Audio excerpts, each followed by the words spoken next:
Hello guys, எல்லோரும் எப்படி இருக்கீங்க? நல்லா இருக்கீங்க நம்புகிறேன். இன்றைக்கி நாங்கள் என்ன பண்ண போகிறோம்னா சிக்கன் கிரேவி தான் பண்ண போகிறோம். வாங்க ஃபஸ்ட்டு மார்க்கெட் போயிட்டு சிக்கனும் காய்கறியும் வாங்கிட்டு வந்துடலாம். வாங்கிட்டு வந்தாச்சு ஃப்ரெண்ட்ஸ், எல்லாமே முடிஞ்சிடுச்சு.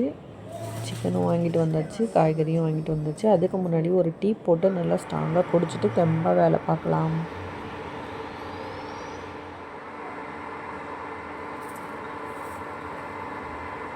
கூடவே என் பையனுக்கும் பாலில் நாட்டு சக்கரை கலந்து கொடுத்தாச்சு.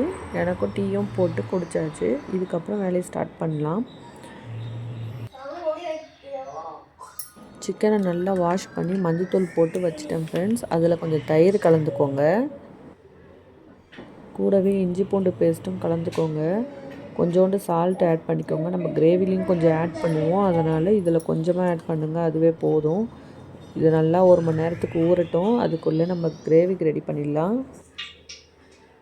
வெங்காயம், தக்காளி, பச்சை மிளகாய், மல்லி எல்லாத்தையும் நான் கட் பண்ணி வச்சுட்டேன். ஒரு பாத்திரத்தில் எண்ணெய் சூடானதுக்கப்புறம் அதில் வெங்காயம், அப்புறம் பட்டை, கிராம்பு, ஏலக்காய் எல்லாமே போட்டு நல்லா வதக்கணும். நல்லா அழகாக வதக்குங்க. ப்ரௌன் கலர் வரணும், அந்தளவுக்கு வதக்கினா போதும். ஓகே ஃப்ரெண்ட்ஸ், நல்லா வதங்கியிருக்கு.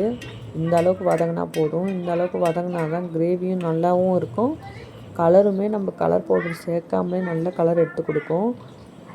அதுக்கப்புறம் நம்ம தக்காளி ஆட் பண்ணிக்கலாம். தக்காளி ஆட் பண்ணி கூட ஒரு பச்சை மிளகாயும் ஆட் பண்ணி நல்லா வதக்கிக்கலாம்.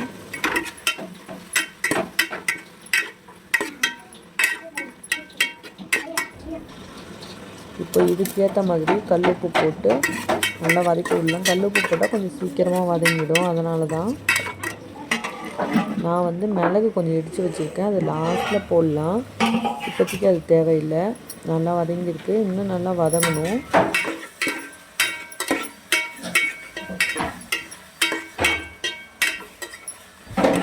இப்போ இதில் நம்ம இஞ்சி பூண்டு பேஸ்ட் போட்டுக்கலாம். ஆல்ரெடி சிக்கனில் போட்டுட்டோம். அதுக்காக கிரேவியில் எவ்வளோ தேவையோ அதுக்கு மட்டும் போட்டுக்கிட்டால் போதும்.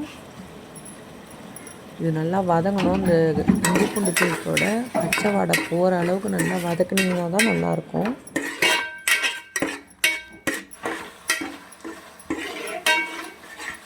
நல்லா வெந்துருச்சு ஃப்ரெண்ட்ஸ். நல்லா கிரேவியாக வந்திருக்கு பாருங்கள். நல்லா எண்ணெய்லாம் பிரிஞ்சு வந்திருக்கு. இந்த டைமில் நம்ம கொத்தமல்லி நல்லா போட்டு வதக்கிக்கலாம்.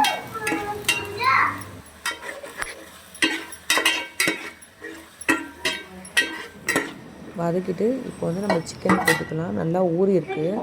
தயிர் போட்டு நல்லா ஊற வச்சா நல்லா சாஃப்டாக இருக்கும் சிக்கன். நல்லா அந்த மசாலாவோட நல்லா கலந்துக்கலாம்.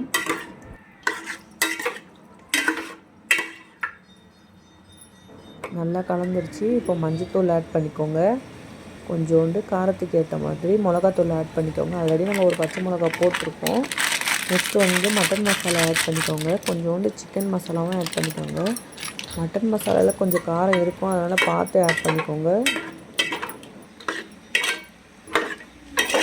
இது எல்லாத்தையும் நல்லா பிரட்டி விட்டுருங்க.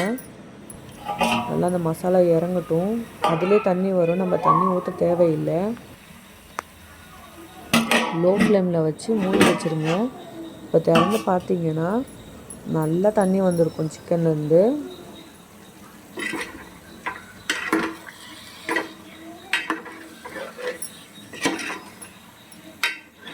அடி பிடிக்காமல் நல்லா கிண்டி விட்டுட்டே இருங்க ஃப்ரெண்ட்ஸ்.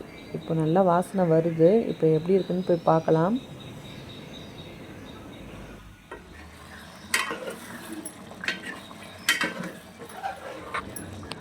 இதில் கொஞ்சமாக நம்ம மிளகுத்தூள் ஆட் பண்ணிக்கலாம். நான் இடித்து வச்சுருந்தேன்னு சொல்லியிருந்தேன்ல, அதை எடுத்து நான் ஆட் பண்ணிக்கிறேன்.